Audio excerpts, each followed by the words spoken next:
Assalamualaikum warahmatullahi wabarakatuh. Waalaikumsalam. Jumpa lagi dengan saya Sadli Ali di podcast Paleko, Pusat Layanan Edukasi Keagamaan Berbasis Online. Untuk kali ini narasumber saya telah hadir. Beliau adalah Bapak Dr. Andes Muhammad Hasbi Hanan MM. Assalamualaikum Pak. Waalaikumsalam warahmatullahi wabarakatuh. Ya Alhamdulillah. Gimana kabarnya Pak hari ini? Alhamdulillah sehat. Ya Alhamdulillah. Jadi beliau pada hari ini baru saja mengukuhkan pengurus UPZ Kecamatan Luyo. Karena beliau ini adalah pengurus Basdah di Kabupaten Polewali Mandar. Kalau boleh tahu Pak, jabatannya sebagai apa di Basdah ini Pak? Jadi kami di Basnas ini Badan Nasional Kabupaten Pulau Mandar Ya. ada 5 unsur pimpinan. Ya. Ada ketua, kemudian ada wakil ketua 1, wakil ketua 2, dan saya sendiri wakil ketua 3, dan ada juga wakil ketua 4. Jadi yang sebagai pejabat ketua di Kabupaten Polman ini adalah Bapak Nur Rahman. Ya. Kemudian wakil ketua 1 Bapak Ustaz Jamal. Ya.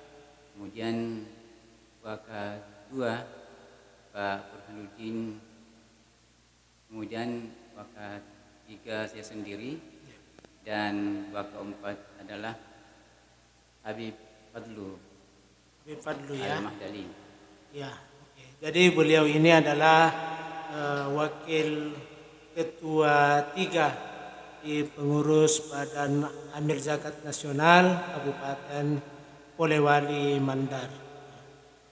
Jadi Pak, tadi kan sudah selesai pengukuhan UPZ di Kecamatan Luyo ini.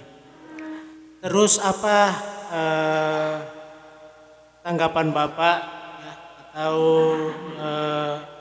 masukan-masukan Bapak ke depannya untuk pengurus UPZ ini, khususnya yang ada di Kecamatan Luyo ini Pak?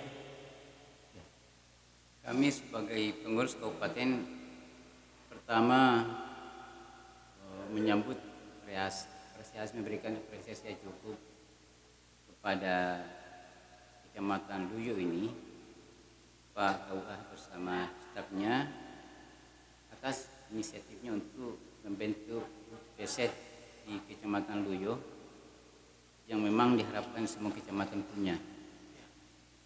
Tapi selama pelantikan kami sebagai kabupaten dua unit Basnas Kabupaten Polman di periode 2022-2026 ini 26, kami mengharapkan supaya kecamatan yang lain juga terbentuk pada hari yang akan datang. Ya. Kemudian khusus di Kecamatan Luyo, saya lihat pengelolaan pusat ini cukup menjanjikan, punya harapan yang memang, karena saya lihat alhamdulillah semua pengurus ini antusias. Ya. Dan alhamdulillah yang dihadiri oleh Pak Desa tadi ini, oleh saya cukup juga mendukung bersama unsur BPD, bersama ketua BPD. Sehingga saya optimis bahwa insya Allah pengelolaan offset di Kecamatan Luyo ini akan maksimal adanya. Kemudian saya sarankan koordinasi antara unsur offset dengan unsur pemerintah di Kecamatan Luyo ini kiranya tetap berjalan dengan baik. Demikian pula kepada tokoh-tokoh masyarakat demikian pula kepada musaki-musaki yang akan menjadi titik sasar nanti dalam pelaksanaan pengelolaan zakat di kecamatan ini. Ya, insya Allah Pak ya. Intinya mudah-mudahan yang telah dikukuhkan tadi pengurus ini semoga bisa bekerja sesuai dengan harapannya pemerintah khususnya. Kalau boleh tahu Pak ya, selama menjabat sebagai pengurus Basnas Kabupaten Polewali Mandar ini sudah berapa sih kecamatan yang dikukuhkan ini? Untuk sementara ini pengukuhannya baru di Kecamatan Buyo Oh, baru kecamatan dan Buyu ya? insya Allah akan menyusul kecamatan-kecamatan lain. Iya. Kemudian prinsip kami di Basnas Kabupaten ini kita tidak melihat bidang-bidang yang ada di sana, tapi kita bekerja tim lah. Ketika tim atau bidang yang bersangkutan umpamanya dalam hal pengumpulan atau penyaluran, kemudian dan pendistribusian, demikian pula yang lainnya, kita harus melakukan kerjasama yang bagus itu sehingga program itu tidak ada yang mandek. Ya. Seperti ini saya sebenarnya di bidang yang menangani ini masalah pelaporan dan perencanaan. Ya. Ini karena atas perintah pimpinan, karena yang lain tidak bisa, maka saya yang dimandatkan dalam pengukuhan pada hari ini. Baik Pak ya, ini mengenai tentang pelaporan zakat Pak ya. Itu kalau kita lihat di kampung-kampung itu banyak pengurus atau apa ya istilahnya, masyarakat itu datang ke sana untuk mengeluarkan zakatnya. Sekalipun orang itu sebenarnya tidak termasuk dalam pengurus amil zakat itu. Nah, tentunya kan bagi pemerintah bingung mendata karena tidak terdata sama sekali berapa jumlah orang yang mengeluarkan zakat ini, karena ya mungkin kalau bahasa kita kan ya nasanga tomandar ya anu natu tia sando natu tia, atau guru pengaji natuta dan lain sebagainya. Jadi bagaimana cara mengelola pelaporan kalau seperti begitu Pak? Ya. Inilah salah satu solusi Ya. yang kita lakukan ini, harus terbentuk geset di lapangan Ya. sebagai unit pengumpul zakat sehingga masyarakat ini tidak bingung kemana sih harus. Kemudian seperti Sando dan beberapa unsur lain yang menjadi sasaran pembayaran zakat selama ini, itu harus beliau kita rangkul. Kita masukkan, kemungkinan bisa dijadikan sebagai anggota UPZ yang meskipun dia juga menerima di rumahnya, Ya. maka yang kita minta dari beliau-beliau itu adalah laporan berapa yang zakat di situ. Ya. Kemudian siapa-siapa yang dijadikan sasaran sebagai mustahik, Ya. yang baru kita nantinya. Sehingga dalam penyaluran zakat ini akan nampak rapi nantinya, ketahuan bahwa sekian di kecamatan itu yang umpamanya sekian yang masuk dan sekian yang disalurkan. Jadi memang yang penting di sini adalah sosialisasi kepada masyarakat, karena saya kira banyak masyarakat ini yang membayar zakat, tapi mungkin mereka ada yang bingung bagaimana kami harus melakukan itu. Ya, betul. Nah, dengan adanya tugas yang terbentuk ini, saya kira masyarakat akan mendapatkan titik terang kemana dia harus berzakat. Kira seperti itu. Iya, oke Pak ya, luar biasa. Ini terakhir Pak ya untuk pertanyaan saya di podcast Paleko ini.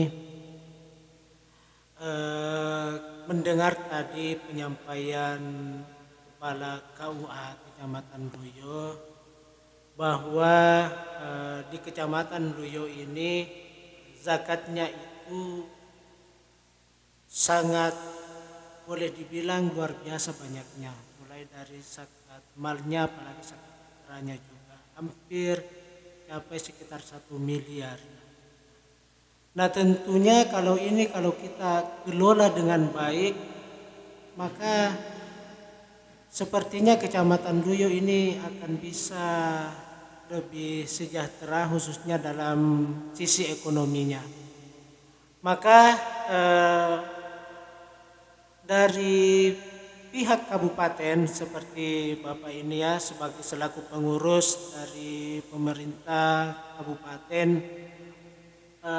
apa hal atau upaya yang harus dilakukan ini untuk memanfaatkan kita punya zakat ini sehingga betul-betul bisa tercapai sesuai keinginan kita bersama ini Pak. Jadi begini, yang pertama diperhatikan Ya, adalah data, supaya ada kejelasan bagaimana kita bisa bergerak secara tepat. ya, Pertama yang kita lakukan adalah pendataan musaki yang wajib zakat. wajib zakat. Kemudian data yang kedua adalah data mustahik. Dari 8 asam ini yang harus menerima, kita harus data Ya, dengan melakukan konseling, wawancara kepada mereka, karena ada juga masyarakat seperti rumahnya kelihatannya kumuh, tapi sungguhnya dia punya lahan seperti sawah banyak. banyak. Hanya persoalan enak perasaan yang tinggal di situ. Nolo itu minta pasai, Iya, iya. kan berarti dia tidak mampu, Betul. sehingga kita tidak salah sasar nanti dalam penyaluran Iya. zakatnya itu. Kemudian memang saya lihat di kecamatan ini sangat potensi sangat menjanjikan, karena antaranya lahan persawahan Iya, banyak di sini, demikian lahan tropical dan sebagainya, demikian pula peternakan, sehingga saya sangat punya harapan yang berbiasa untuk pengalu ini untuk mendukung program zakat ini. Kemudian dalam merapikan pelaporan dan pencatatan ini perlu adanya pelatihan SIMBA, pelatihan SIMBA. sistem informasi manajemen Basnas ini sama masyarakat, Ya, yang sementara Kabupaten Polman berlangsung ini 3 hari Selasa, ya, dan ini hari terakhir. ya. Kami mendatangkan narasumber definisi dari Baru, yang mana Baru ini merupakan kabupaten 3 besar di Indonesia ini, yang mendapat rekomendasi dari pusat untuk menjadi rujukan dalam hal pengelolaan zakat. Nah, makanya saya tadi dengan kita bincang dengan pihak Kementerian Agama dan KUA, nah ini untuk menopang, untuk mendukung kelancaran tugas-tugas ini perlu ada pelatihan pencatatan pelaporan. Ya. Saya kira kita optimis kecamatan Luyo ini sekaligus akan mampu menjadi kecamatan terkemuka. Ya, insya Allah. Selama data-datanya bagus Pak ya. Intinya di sini data yang harus Data. dirapikan. Oke, baik. Ya, alhamdulillah. Terima kasih Pak atas waktunya pada hari ini telah berkenan hadir di kantor Urusan Agama Kecamatan Luyo.